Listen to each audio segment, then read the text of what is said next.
purse. Who wants to be next? All right, Miss Teresa says she wants to be next. Good morning. I need you to stand. I have not a purse, but it's a little compartment that I carry everywhere I go. It has lotion, medicines, numbers. So I really, really need this. All right, who wants to be next? All right, we'll get Kristen. Hi, I'm Kristen. I picked my Bliss Tex chapstick because I just came from the beach and my lips were burning. And that's why it's important to you. Good morning, I'm Anita Harvin, and when you said that, I immediately looked at my keys. And I thought, okay, keys, but my keys are important to me on two levels. In a physical sense, it gets me to where I need to be. And in a spiritual sense, it keeps me moving to that goal. So I picked my keys. Wow, that was good. Well, come on, give that one a hand. All right. Okay, let's go to one of our facilitators. Okay, Katrina. I'm all hooked up here. What I have here is I call it my book of ideas. You know how sometimes you're riding in the car or you're at your desk and something will pop into your head and you'll say, I'll get to that later. I'll make sure I write that down, but by the time you get to the bathroom and back, you've forgotten what it is. That's what this is to me. It goes with me everywhere. If I don't even carry a pocketbook, I have this in my hand. And what I like about it and why it's important to me is because it tracks my progression. Just show me whether or not I'm growing.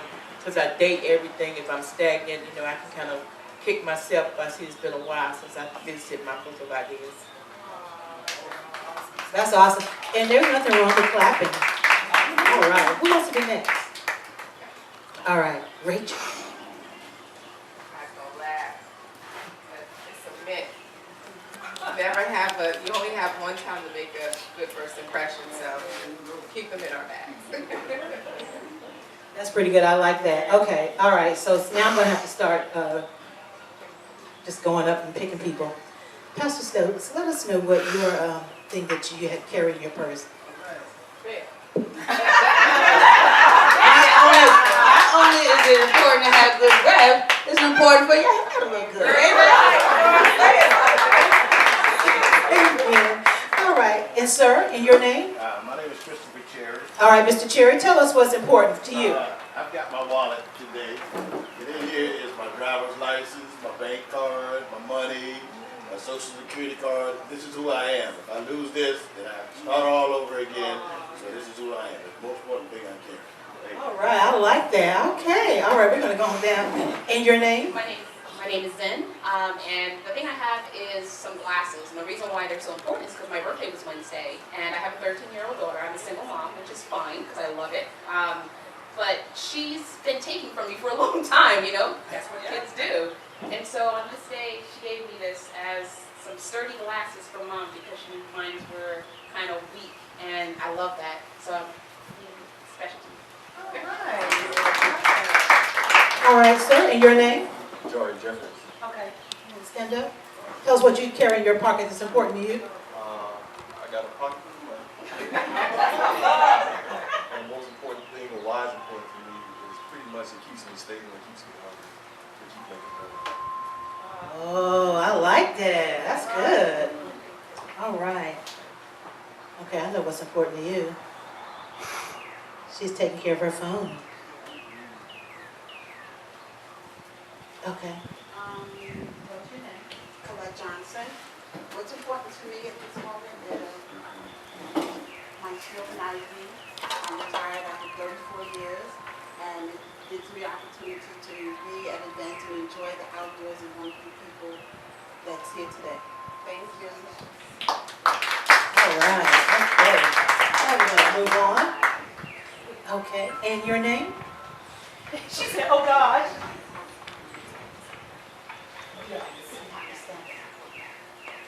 Okay, my name is Dawn Evans, and I have two things that are really important to me. Number one, I always carry a notebook with me, and I always carry a pair of my reading glasses. And the reason I carry my reading glasses is because as a writer, I never know when I'm going to have to write something. And I always carry a notebook with me that is significant because on this notebook it says, be the best you. And that encourages me to always, every day, strive to be the best me that I can be. I like that. All right. Your name?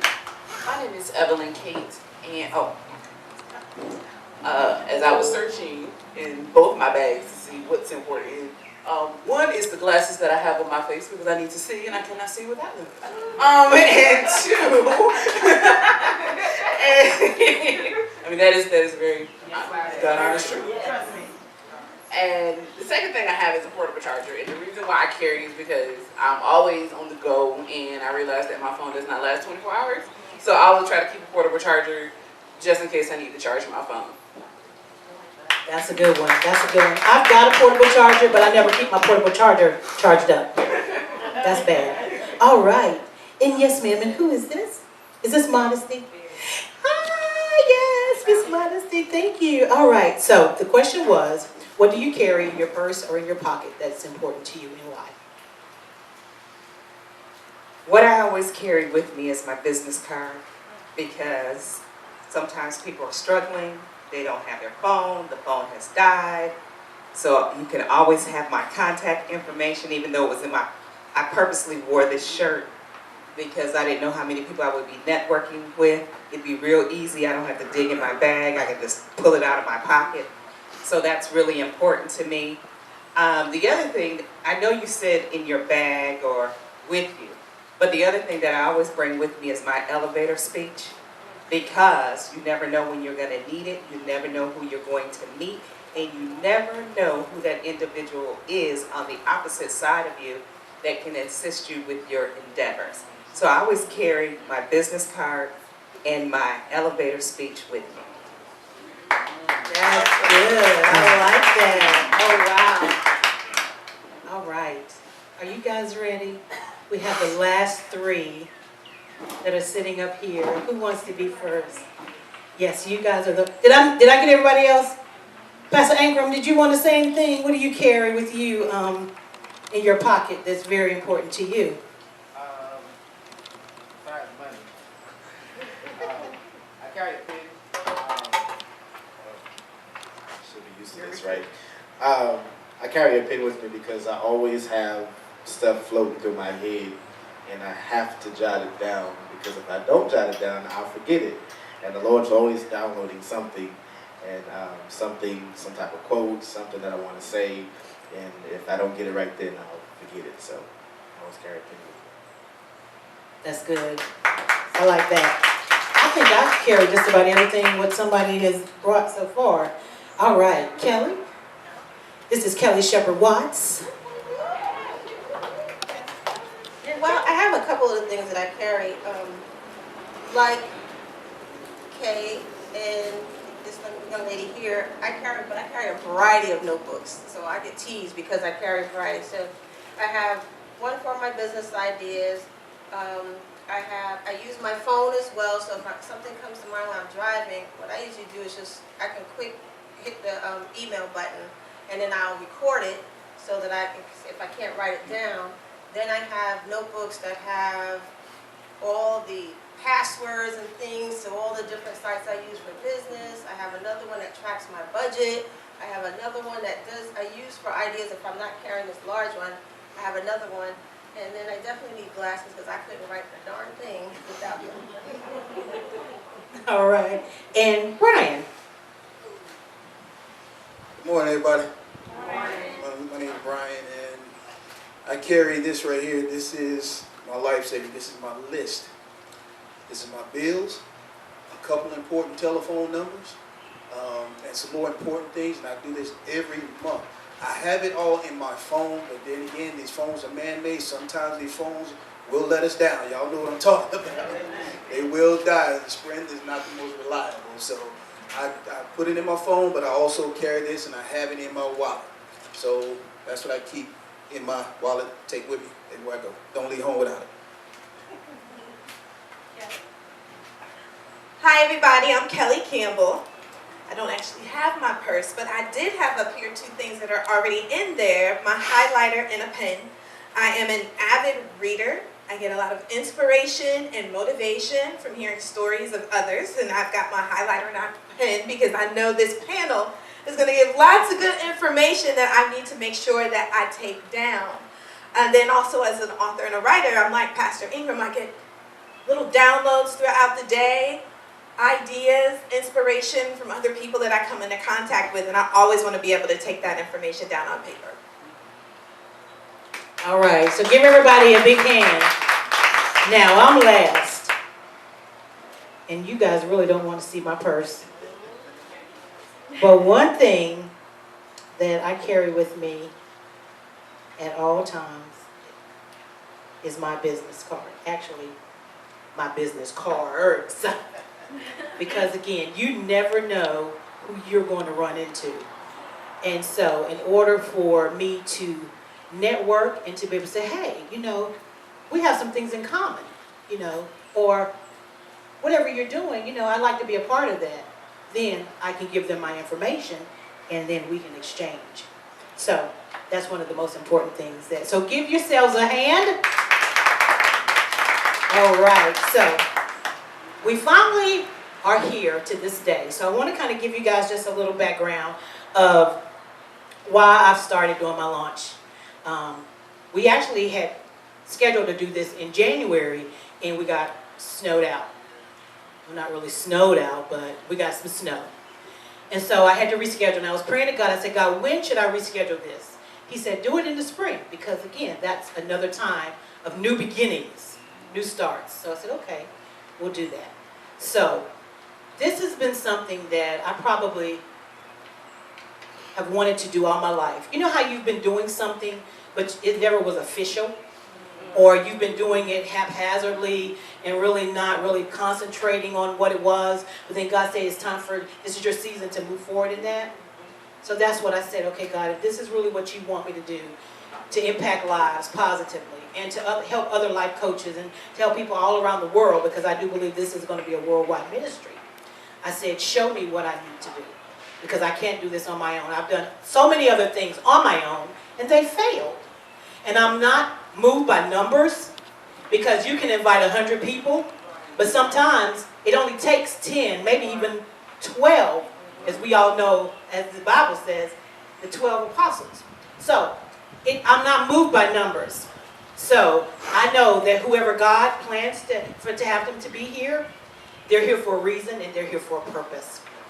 And so these wonderful, wonderful 5 people that are before you are, and Lord, I ask you to help us keep the wind down and to help us keep the bugs away. And God, I thank you for honoring that. Amen? You know, you have to ask. And sometimes we have not because we what? Because we ask not. So, again, we're going to ask the Lord to give us this wonderful, beautiful day and keep the wind down just a little bit, because we don't want them to slide on our feet. But these 5 wonderful, and I love the joke. People was like, I never knew you had a sense of humor. Now the real me is finally out. I can actually have fun with my life now. And I just love being who I am and being able to share with people who I am and what I can do for you, you know, and what you can do for me, because we are here to help one another. I've got so many titles that I wear. The only title that I want God to know about me and want you to know about me is I'm a servant. Amen. It doesn't matter about anything else, that I want to be obedient to God's call. And I do believe that New Day movement, this life coaching business, whatever he wants to do with it, he's going to do it through me. And I thank God. And you've got gifts and talents, and that's why you're here today. Amen? Amen. There's something here that each one of them can instill in you today, can give you, can deposit into you, can give you tools, information that can help you move forward in your new day as well. So with that being said, I want to introduce our first facilitator for this morning. I have a little bit of background like everybody pretty much that's up here, except for probably Brian. Brian, I met on Facebook, but I used to work with his wife. And so I'm not going to tell that spiel until he comes. But the first person that's going to come this morning is going to be Nakia. Nakia, I always mess up your name. Willingham Nesbitt. Woo! But she's going to come and talk to you about public speaking. How many of you know it's hard to get in front of y'all? It's hard to get in front of y'all. You got people that look at you like, she is really boring me. I wish she'd say something else. And then you got people that are really excited. They're like, ooh, more. So, getting in front of people is very, very hard. I never was one that, I would not believe that I'd be up here talking like this to you. But I thank God that now I've got the courage to do that. So, but there's some skills to this. Do you agree? Yeah. Everybody's not a talker. Yeah. I'm not really a talker because sometimes I can get to rambling. But Nakia's going to come and share some, and there are some seasoned pastors, Pastor Ankrum, Pastor Stokes. There's some people, I know Modesty, aren't you on the radio? I retired. You retired, I know. So there's people that have been in this business, in the industry, public speaking, whatever. But she's going to come and she's going to share some really good tips with you. And get your notepads out, be attentive, listen, do your digital devices, whatever. Also remember, we're going to be Facebook Live in this as well. So there's going to be segments where you guys are going to be on Facebook. So look happy. We're also videotaping as well. This is going to be content like I told you earlier. And so, Nakia, it's all yours. Give her a hand, everybody. Good morning, afternoon, or whatever time it is. I can't be nobody but myself, so I'm going to tell y'all that up front. And because I'm not normal, and I'm okay with that. So that's the truth. I'm really not normal. I'm a peculiar person. So let me first start out with that normally I am in church, so this is going to be a little different for me. So I am going to acknowledge God because this is the reason why I'm here and this is why I do what I do. First and foremost, I am anointed to speak. So this is not something that I absolutely have to work real hard at because this is what my God-given talent is. I've been speaking since I've been 6 months old. I talked before I walked according to my mother. So this is something that I am anointed to do. So therefore, it might seem a little easy, but right now I am a little nervous because this is not my normal vein. So first off, let's just dispel the myth that when you look at people that you should see them naked. That is a lie from the pit of hell. First off, I mean, I don't see anybody out here that reminds me of somebody like Idris Elba or somebody like that. So I'm telling you, I'm not looking at you like that. The first thing I could say to you today is I was comparing our lives to diamonds. So I'm going to talk a little bit about diamonds. And that is, when you talk about diamonds, there are 4 C's. It's cut, color, clarity, and carat weight. But today, we're going to do 3 C's.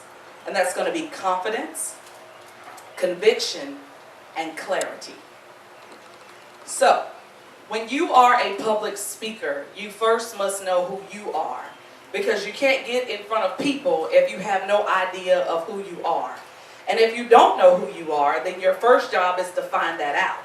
Because what you're going to put out is who you are. I mean, there's just no way about it. I can put on Spanx all day to cover up my lumps and bumps, but the truth of the matter is I've got them. Everybody's got them. So there's no perfect person, but in our imperfections, we have to know who we are. And we have to be okay with that.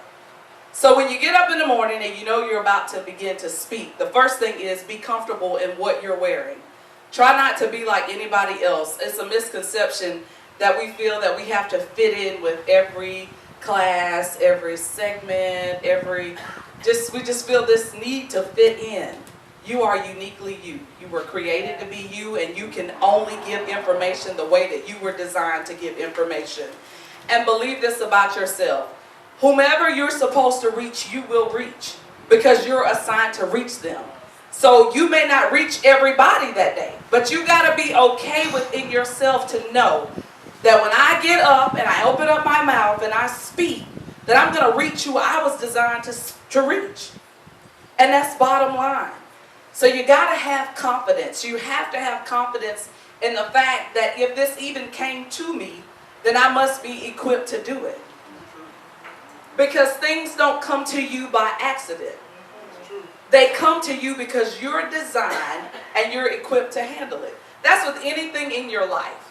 Things will come to you, and if they come to you, you've got what it takes to be able to overcome it.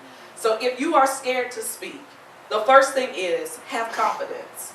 Know who you are. Know that you're equipped to do it. And sometimes you got to be like me. Y'all, I get in the mirror. This is no lie. When I wake up, especially when I'm going to do something, I get in the mirror and I say, good morning, Nikia. It's good to see you this morning. Girl, you know you all that. You are beautiful. You're wonderful. You're smart. And when you open up your mouth, the words that you speak are going to change lives. Because this is what you were created to do. And guess what? Everything that you say is ordained to be said because when you open up your mouth, you speak the word and the word only. And however that word comes out is okay because that's what needs to be said. So your first thing is going to be confidence. Now the next thing is going to be conviction.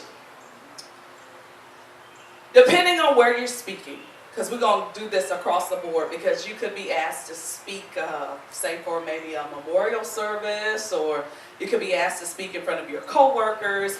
They're just different things, but whenever you're speaking, you must have conviction on what you're speaking about.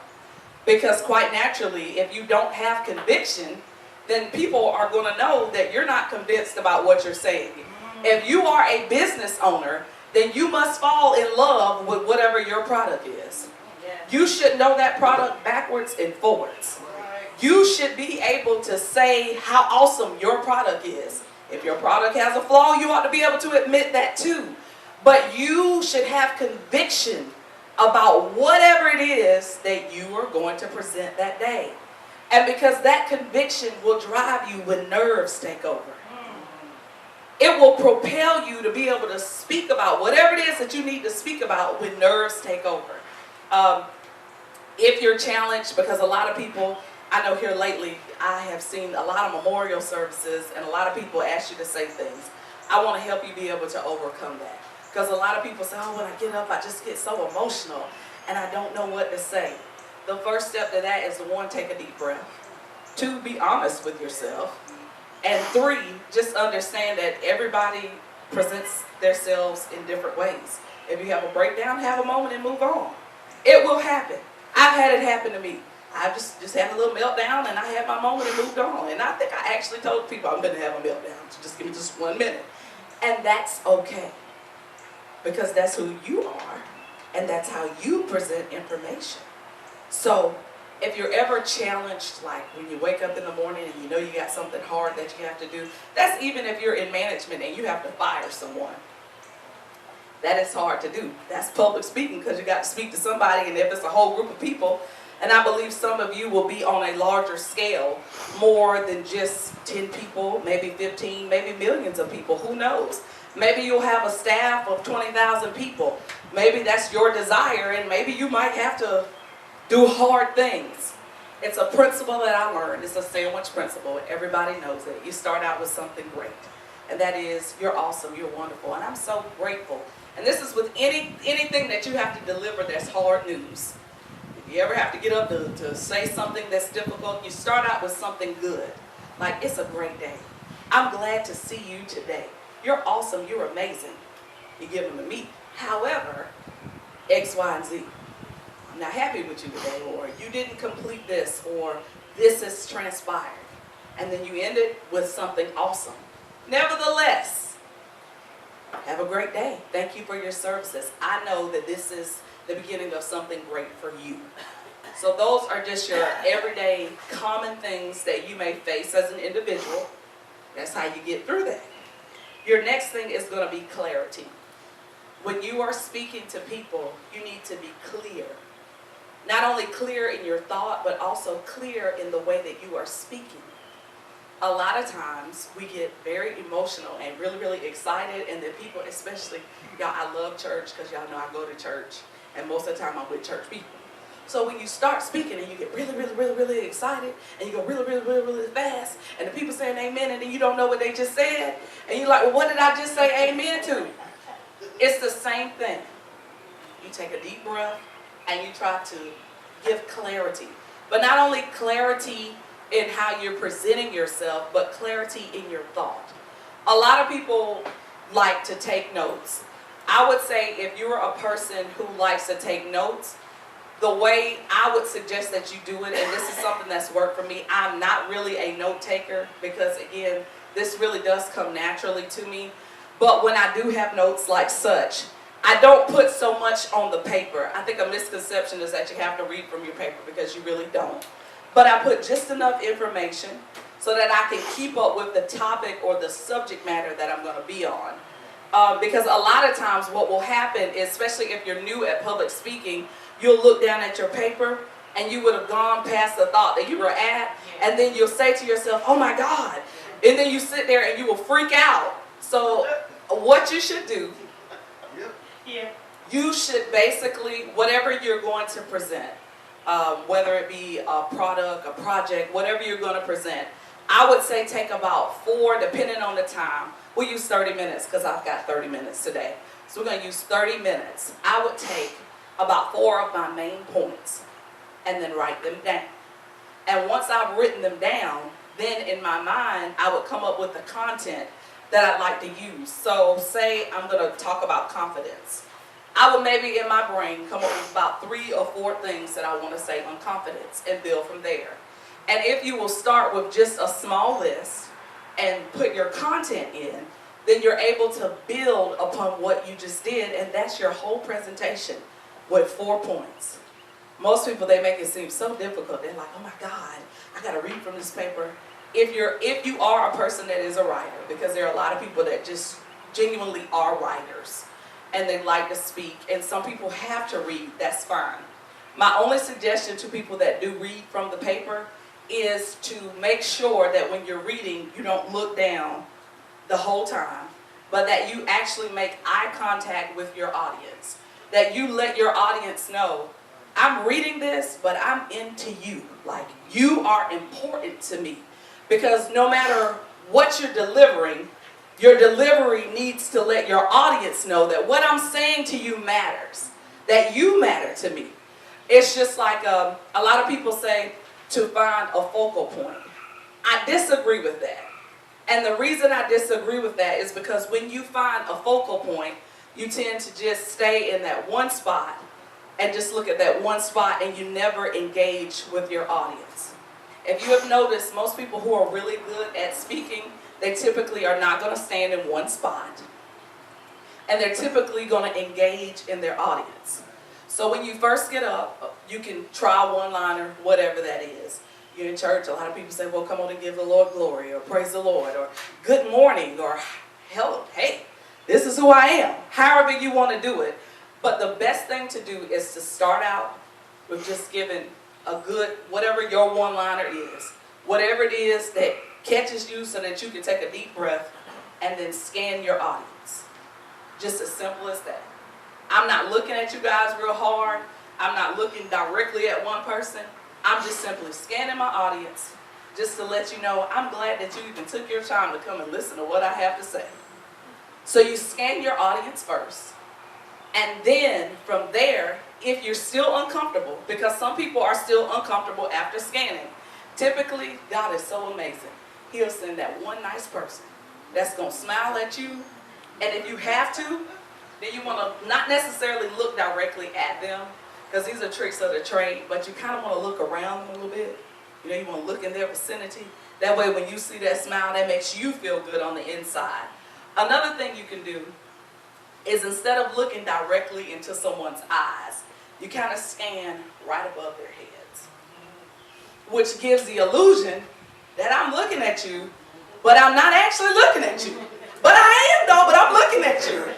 I'm looking at you, but I'm not actually looking at you. Those are just some tips that you very well can use to be an effective public speaker. I would say to you that no matter what you're speaking about, and as a business owner, I can say this, you should be passionate about what you're pushing. You should be the most excited person out there. I mean, your product has got to be the best thing smoking. And I am a firm believer, I'm with you. You need to have a pitch. And you need to practice that pitch. And that's if you see your friend on the street, you need to tell your friend on the street about your pitch. You need to practice that pitch because guess what? You're selling yourself. You're selling your product, whether it be a book, a tape, whatever it is. And then if you're just selling yourself, then you need to feel good about yourself.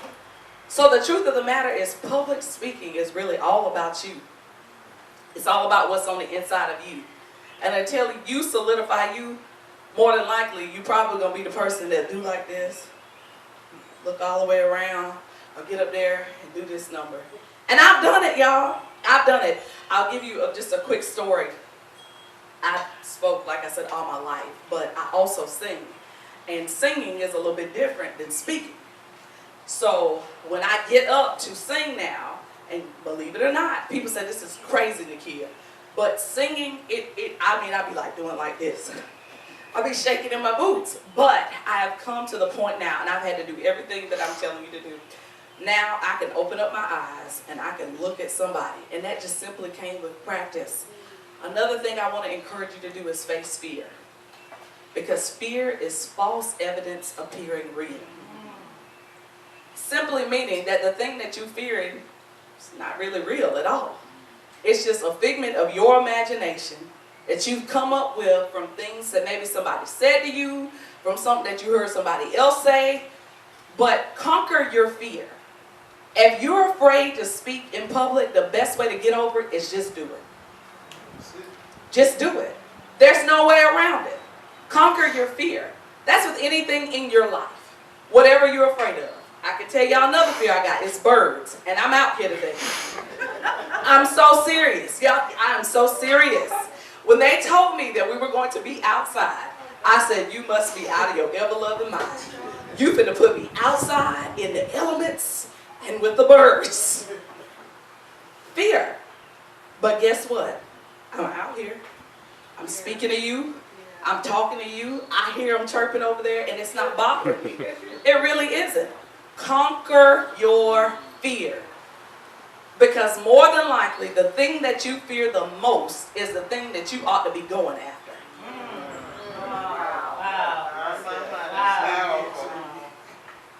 The things that you fear the most are the things that you really should be going for. And the reason why is because nothing that you're really ordained to be is going to be easy. And typically in your own flesh, mental thinking is always going to be hard. Why? Because whatever you're designed to do is always going to be greater than you. Therefore, it should not be easy. It should be something that you cannot do by yourself, and you might be fearful of it, and that's okay. But take it one step at a time. So if public speaking is something for you, then get you about 10 friends. This is how you start. Get you about 10 friends, get you them 5 good girlfriends, stand up in front of them and talk about something that you like to talk about. Then after you graduate from that, find you an event. Just say, hey, maybe just say, I'd like to do the prayer, or can I open for you, or can I do a welcome? You start out small, and then you work yourself up to it. And then before you know it, it'll just come to you. But guys, I want to encourage you this morning. Face your fears. Don't let that stop you. Don't let that stop you from getting this mic. Don't let that stop you in your life. Don't let it stop you in your business. Don't let it stop you in your ministry. Don't let fear stop you from doing the very thing that you need to do, because if you allow it to stop you, then the thing that you're looking for, the thing that you're searching for, the thing that you feel like, oh my God, this is where it's at, you'll never reach it, and you'll always be just like this, with your hand up but never being able to touch it. So conquer it. Anybody have any questions? Because I'm done. Any questions? Anybody? Anybody have any questions? I have a question. Talk it. Speaking I can do, preaching I can do. Absolutely. My biggest uncomfortability comes with Facebook Live. Okay. When I get on Facebook Live, I get tongue-tied, and it's like, I end it. So how can I overcome that if I'm fine with everything else except that? Okay. All right, I can help you with that. It's the way that you think about Facebook Live. I can't stand it. Well, you probably can't stand it. I mean, I'll tell you about social media. Social media can be brutal. I ain't gonna lie. And a lot of people don't like to do social media because people can comment and they really can tell you how they feel. But let me tell you something, criticism is good. It's good because it helps you improve. I mean, if somebody tells you you suck, then you want to know why I suck. And it makes you work on your craft. It makes you get out there. So my thoughts to you is when you turn on Facebook Live, you need to tell yourself, this is not Facebook Live. This is me and a couple good girlfriends, and I'm sitting there talking to him. If you will shift your focus, not from the people that are going to comment, but that whatever content you put out there was what you were designed to put out there, and if you will just take away, who cares? Who cares? Because this is what I'm supposed to do.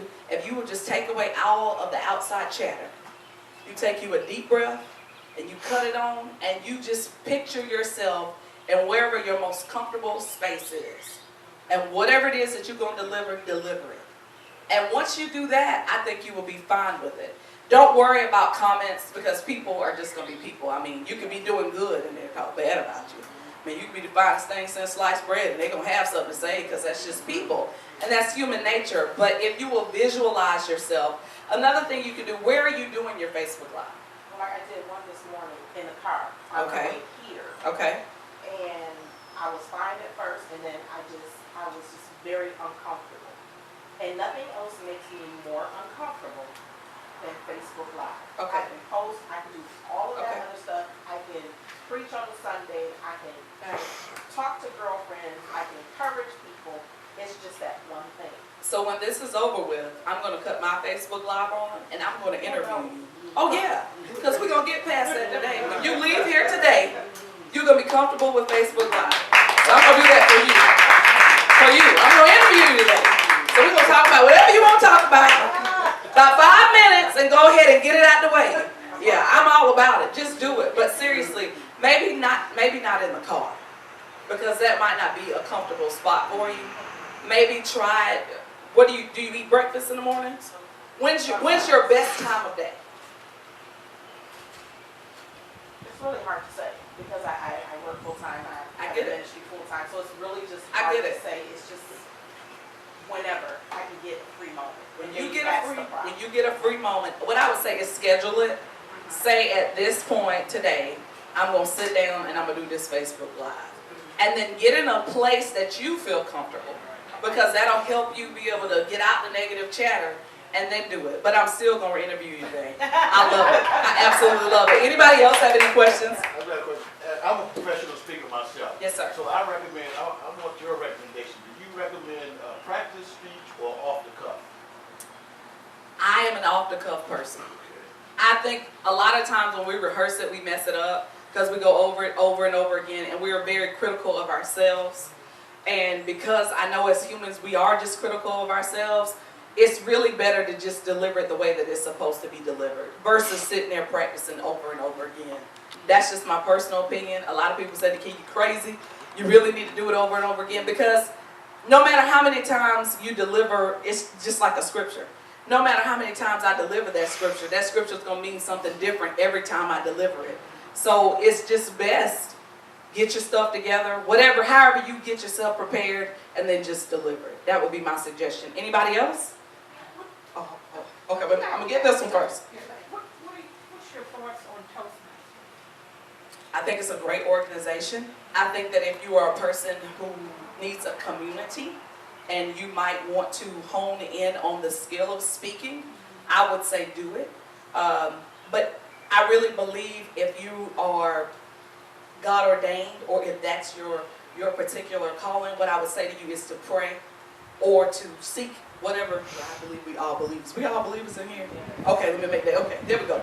All right, so I believe that you should seek God for the right organization, or however to do whatever speaking that you should do. I'm not against Toastmasters. I'm not against taking classes.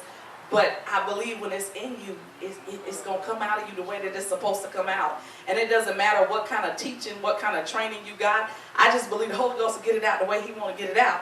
So if you like stuff like that, then definitely go for it. It never worked for me because I'm not organized enough. I'm not formal.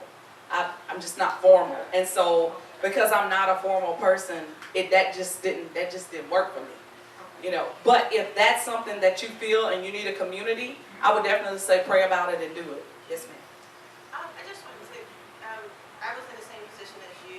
My coach had recommended, my coach recommended that I go live so I can start being seen.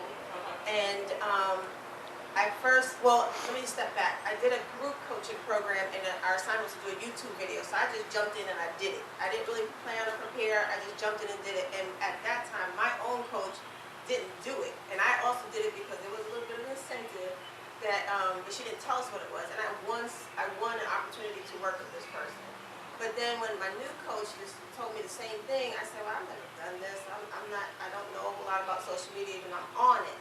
And so I just scheduled it, and I did a little promo video, and my daughter is in college, and she critiqued me, because Nakia and I were talking about this earlier, and she was like, Mom, you're in that high-pitched singing, songy kind of voice, and I said, okay, so then the next day, I tried to be conscious, but when I get on, and Nakia was asking, how do you do when I drive, I'm sitting in somebody's parking lot, I'm outside my door, I'm at a desk, I'm in the bed, I just do it. And even though it's scheduled every Friday, and I didn't even realize till recently, it's been since October.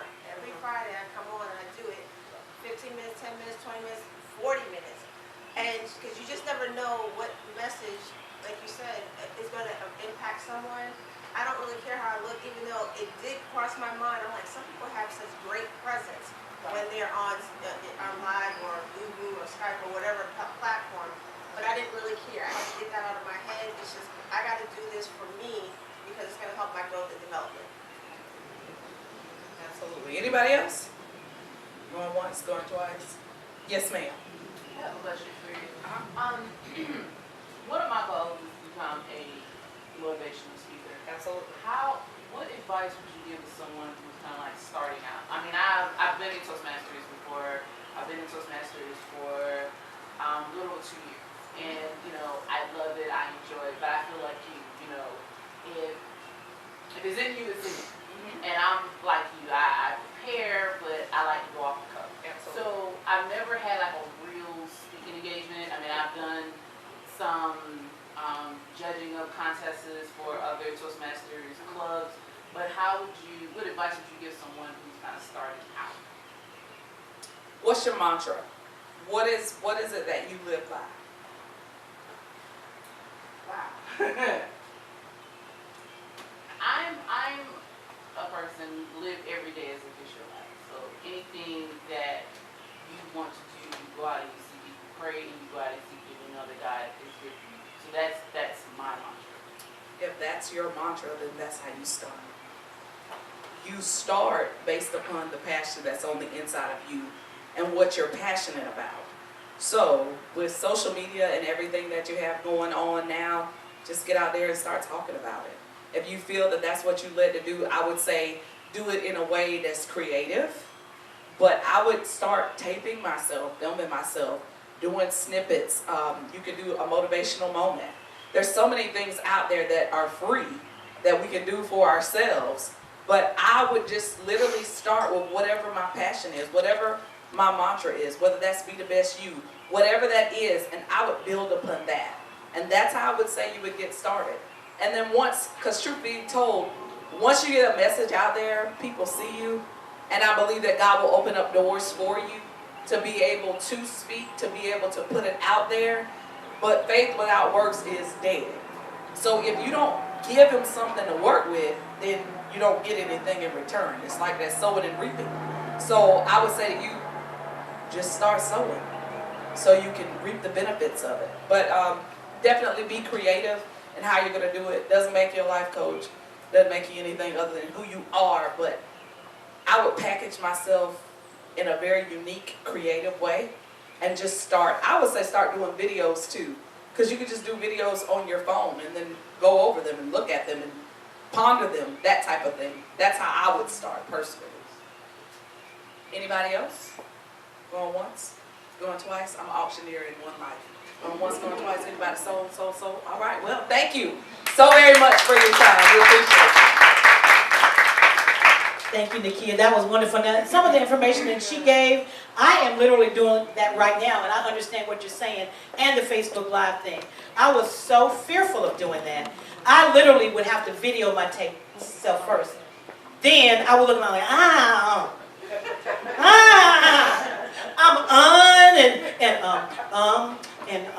after every second word. And I'm like, okay, I gotta work on that, And it does, it takes practice, it takes time. Sometimes it just flows, because sometimes you're stuck. But at those moments, like she said, just practice, get in front of the mirror and do what you gotta do. And I love it. Thank you so much, Nakia. That was awesome information. Come on, give her another hand. Hi, Mr. Carpenter B. Flee back out to the outer limits. Thank you. We love you. All right. Okay, so I have one quick thing that I want to do. And I know, Kelly, you emailed me this info. You asked me this question. How many of you, what are you here for? What prompted you to register and to come today? And I'm going to come individually. And I want you to let our panel know, why are you here? Is there something that is going to be presented today that will help you move forward in your new day? Modesty, I'll start with you. Thank you.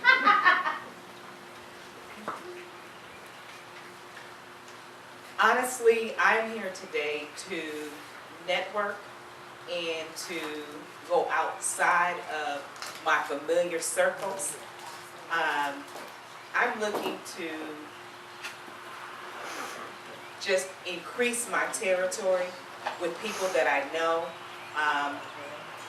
so that I want to be a part of a panel like this, I think because I'm not on the radio anymore, people think that maybe I left, maybe I went back to Chicago, but I'm still here.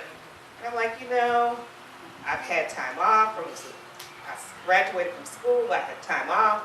I really need to get back out there and continue, not just do my stuff, but get involved in other things and just be more active socially, where people can see that I'm still out here in the forefront. So really I came to network, establish some new relationships, build some long-lasting friendships, and just to see where God is going to take that.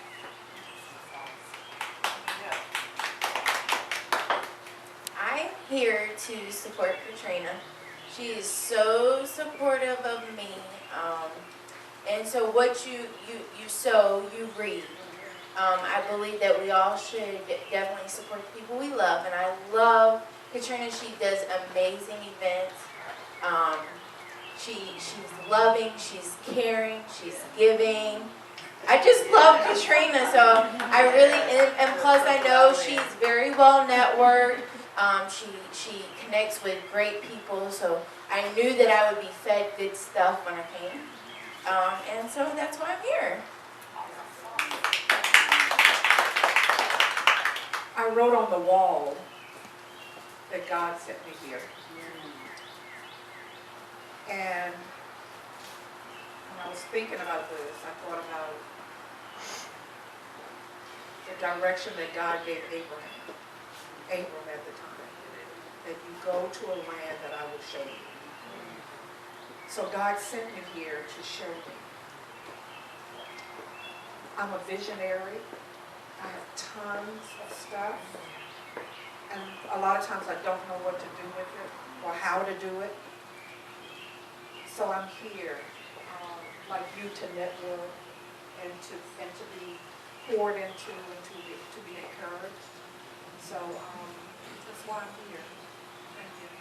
I'm gonna come back here. I want to say something. I said this earlier. I am not moved by numbers. The reason why I limited it to 50 because I believe in intimacy. There's nothing wrong with big crowds, but to me, the smaller the environment, the more intimate and the more you can really connect and network with your people. There is a time and a place for a big event, and you'll have those moments. I can't wait till I get on the stage where there's like thousands and thousands of people. Holla my name, Katrina, Katrina, Katrina! Oh my God, oh my God! I just want to touch you! Oh yes, the anointing is on you, oh my God! Give me some more information!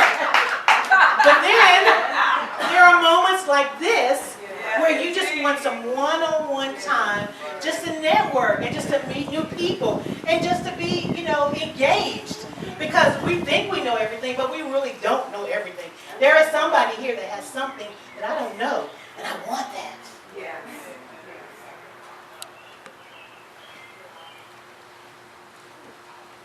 Well, I came for, I would say several reasons. One, mainly is to network. Two is to get that motivation and that encouragement.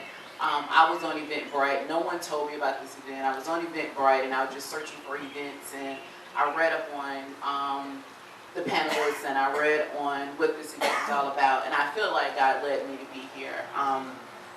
I was going through some things months ago, and the Lord spoke to me and said that He's going to provide support on the things that He wants me to do with my business and my ministry. So I feel like He led me to be here just for that. When you're starting a business and things that you're starting to do, you have those friends that try to discourage you, saying, well, I don't know if you should do that, but what about this? Well, I don't know, you should hold off, you don't have experience, you don't have this. So I feel like He brought me here to be amongst like-minded people. And I feel like just from hearing everyone, as far as what they brought and why it's important, I feel like, we are all like-minded in some form or fashion. So I can say that I'm blessed to be here and just to see and meet each and every one of you. And I feel like that's why I'm here today.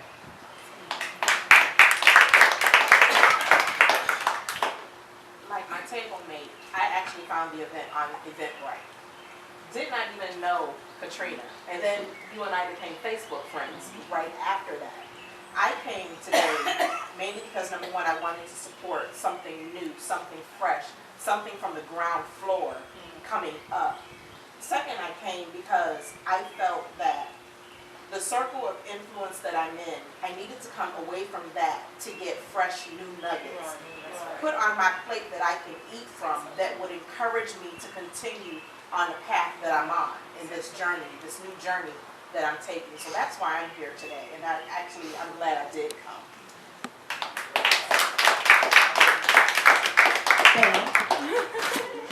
Can you turn the mic up just a tad? Pam is Brian's wife. We used to work together, but I know you got something to say. I don't. I'm here my first reason for being here is to support my husband Brian, and also to be here with you, Katrina. And I'm like the lady in the front that just loves you to death. I'm the one that loves you also. I hate when you left, but I also like to say that I just love the positive engagement that I feel while being here. I mean, it is just so positive, and I'm here just to listen and learn.